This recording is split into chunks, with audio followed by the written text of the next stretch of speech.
Assalamualaikum warahmatullahi wabarakatuh. Saya Nadia, mahasiswa Universitas Surya Kencana Fakultas Hukum semester 3.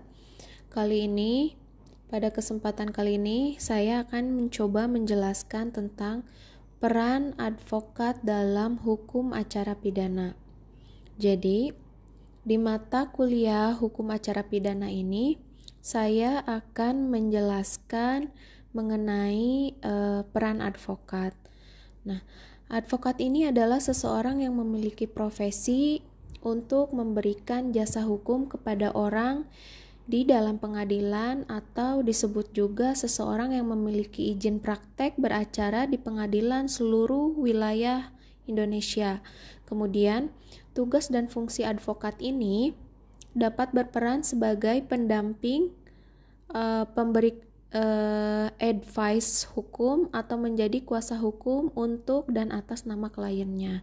Secara universal, advokat ini ditunjuk atau dijuluki sebagai officium nobile, yang artinya adalah profesi mulia karena ia mengabdikan dirinya kepada kepentingan masyarakat serta berkewajiban untuk menegakkan hak-hak asasi manusia.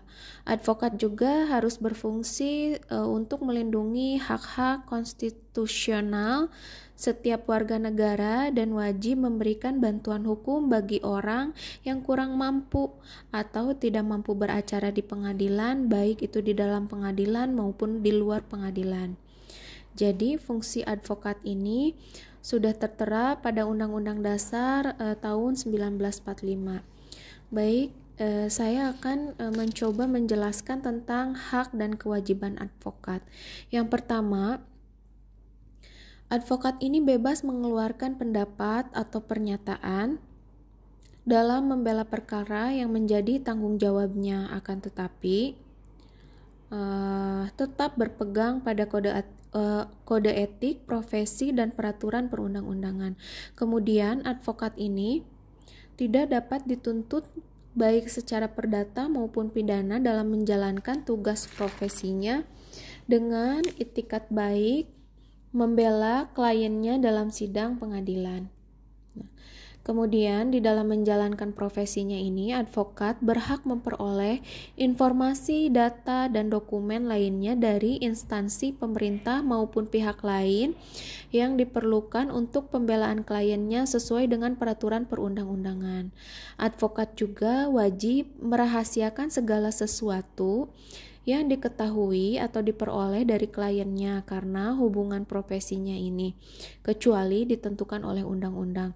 Kemudian, advokat ini berhak atas kerahasiaan hubungannya dengan klien, termasuk perlindungan atas berkas dan dokumennya terhadap penyitaan atau pemeriksaan, dan perlindungan terhadap penyadapan atas elektronik advokat.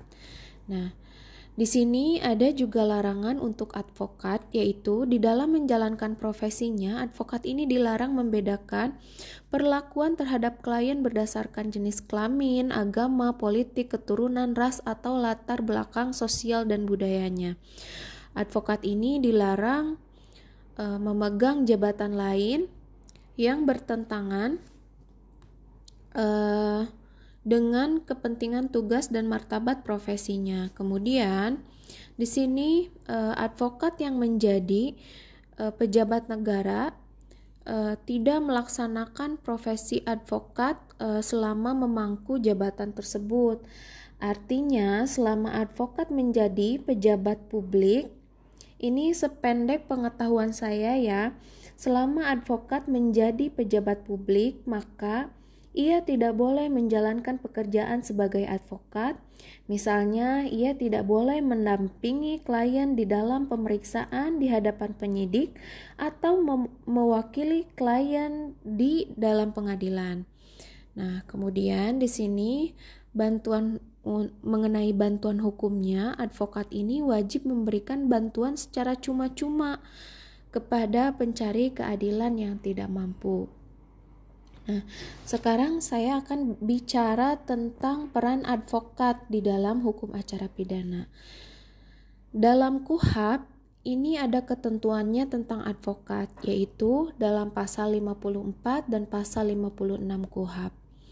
Pasal 54 ini menjelaskan tentang pendampingan atau pembelaan guna kepentingan pembelaan tersangka atau terdakwa berhak mendapat bantuan hukum dari seseorang atau lebih advokat selama dalam waktu dan pada setiap tingkat pemeriksaan. Tersangka juga dapat memilih advokat dengan memberi kuasa. Kemudian, pasal 56 ini menjelaskan tentang dalam hal tersangka atau terdakwa yang tidak mampu, maka yang bersangkutan berhak mendapat bantuan advokat secara cuma-cuma yang ditunjuk oleh pejabat sesuai pemeriksaan. Kemudian, lingkup tugas advokat dalam penanganan perkara pidana. Yang pertama adalah selaku konsultan hukum atau kuasa hukum. Yang kedua adalah pendamping pada tahap penyidik, pelapor, saksi, tersangka, kemudian pendamping saksi dan terdakwa di tahap penuntutan. Kemudian pengajuan permohonan pra-peradilan dan ganti rugi, ajukan banding, kasasi, dan peninjauan kembali atau PK. Nah, di sini kemudian pendampingan terpidana setelah mendapatkan putusan yang berkekuatan hukum tetap atau inkrah. Nah, di sini ketentuan hukum untuk advokat diatur di dalam pasal 1 butir 13 KUHP, pasal 54, 55, dan 56 ayat 1 dan ayat 2 KUHP, pasal 57 ayat 1 KUHP, pasal 61 KUHP, kemudian pasal 62 ayat 1 dan 2 KUHP, kemudian pasal 69 dan 74 KUHP, pasal 79 dan 124 KUHP, pasal 115 ayat 1 dan 2 KUHP, pasal 123 KUHP, dan kemudian yang terakhir adalah ketentuan umum Undang-Undang Nomor 18 Tahun 2003.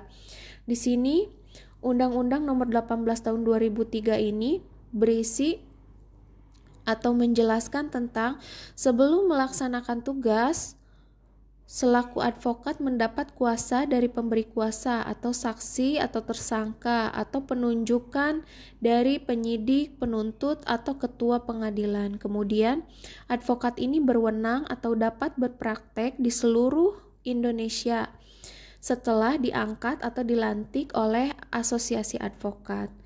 Nah, saya akan coba menjelaskan advokat dalam proses penegakan hukum perkara pidana. Nah, di sini dalam pendampingan penyidik ini advokat harus menjelaskan hak-hak tersangka di tingkat penyidikan dan di tingkat penyelidikan dan penyidikan. Nah, tahap-tahapnya ini adalah di tingkat penyelidikan, kemudian ada penindakan, pemeriksaan, menyerahkan berkas perkara, melimpahkan berkas kepada jaksa penuntut umum, dan kemudian di sini ada pembelaan tahap penuntutan. Di sini ada pra penuntutan. Ini advokat ini harus meminta dan mempelajari surat dakwaan. Kemudian tahap penuntutan, menyusun sanggahan atau perlawanan, menyusun pledoi, pengajuan kasasi yang sudah ditentukan ini waktunya adalah 14 hari, kemudian replik. Kemudian di sini adalah pembuktian atau pledoi di sidang pengadilan. Di sidang pengadilan ini tujuannya adalah mendapatkan vonis ya. Nah, di pengadilan ini acara pemeriksaan saksi ahli dan terdakwa ini kuasa pemohon atau termohon pra-peradilan, kemudian ajukan upaya hukum, banding, dan kasasi, kemudian sampai akhirnya dijatuhkannya vonis. Kemudian di sini di lapas, advokat ini harus menjelaskan hak-hak terpidana, menyusun upaya hukum untuk pengajuan kembali, peninjauan kembali atau PK. Kemudian di sini adanya pengajuan bebas bersyarat, dan ini vonis ini merupakan lanjutannya adalah pelaksanaan putusan. Jadi pelaksanaan putusannya ini sampai ada tahap pengajuan bebas bersyarat. Nah, kemudian saya akan coba menjelaskan tentang advokat atau konsultan hukum pra menjadi kuasa hukum. Di sini sebelum ditunjuk sebagai kuasa hukum, ini harus diawali dengan pertemuan dengan calon pemberi kuasa, berkonsultasi seputar permasalahan hukum yang sedang dihadapi calon pemberi kuasa. Nah, kemudian di sini melakukan interview singkat terkait locus delicti dan tempus delicti atau locus temporis. Jadi ini melakukan interview singkat mengenai di mana terjadinya tindak pidana, kemudian kapan waktunya terjadi tindak pidana. Kemudian di sini melakukan interview singkat mengenai fakta-fakta hukum, uraian singkat peristiwa dugaan pidana yang diketahui calon pemberi kuasa, dan ini advokat di sini harus mempunyai kemampuan dan teknik menggali informasi yang tujuannya berguna menyusun konstruksi hukum yang tepat. Kemudian memberikan jawaban yang tidak perlu lengkap atau secara singkat. Di sini ada beberapa pertanyaan yang diajukan calon pemberi kuasa. Nah, di sini jawaban detailnya harus diberikan setelah diterbitkannya surat kuasa. Kemudian menjelaskan hak dan kewajiban pemberi kuasa. Nah, di sini juga saya akan mencoba menjelaskan penunjukan sebagai kuasa hukum. Jadi, advokat ini secara yuridis mempunyai hak dalam melakukan pendampingan pada tahap penyidikan, penuntutan, maupun pembelaan di sidang pengadilan setelah mendapat kuasa tertulis dari tersangka atau terdakwa atau pejabat, yaitu penyidik atau penuntut umum yang berwenang untuk tersangka atau terdakwa yang tidak mampu. Kemudian di sini ada tata cara pembuatan surat kuasa secara formil. Yang pertama adalah harus ada pemberi kuasa, identitas pemberi kuasa, tersangka atau terdakwa, kemudian adanya identitas advokat yang ditunjuk, kemudian adanya alasan penunjukan, kemudian membuat hak dan kewajiban. Dan kemudian yang terakhir adalah ditandatangani pemberi kuasa yang diberi kuasa 2 rangkap di atas materai. Nah, kemudian di sini advokat di dalam tahap pendampingan tahap penyidikan. Ini yang pertama, advokat harus menjalin komunikasi dengan penyidik secara bersinergi. Kemudian dengan menjelaskan selaku kuasa hukum, memperlihatkan surat kuasa dan memperlihatkan tanda kartu advokat yang masih berlaku. Nah, kemudian memahami substansi perkaranya. Jadi substansi perkaranya ini adalah dugaan tindak pidana, pasal yang disangkakan, kronologis, dan memahami mekanisme penyelidikan dan penyidikan tindak pidana. Kemudian menghadiri setiap adanya undangan gelar perkara dari penyidik dan melakukan pendampingan saat tersangka atau saksi dilakukan pemeriksaan oleh penyidik. Nah, sedapat mungkin advokat ini dapat berperan sebagai mediasi antara tersangka dan tim penyidik, khususnya perkara yang dapat dilakukan restoratif justice.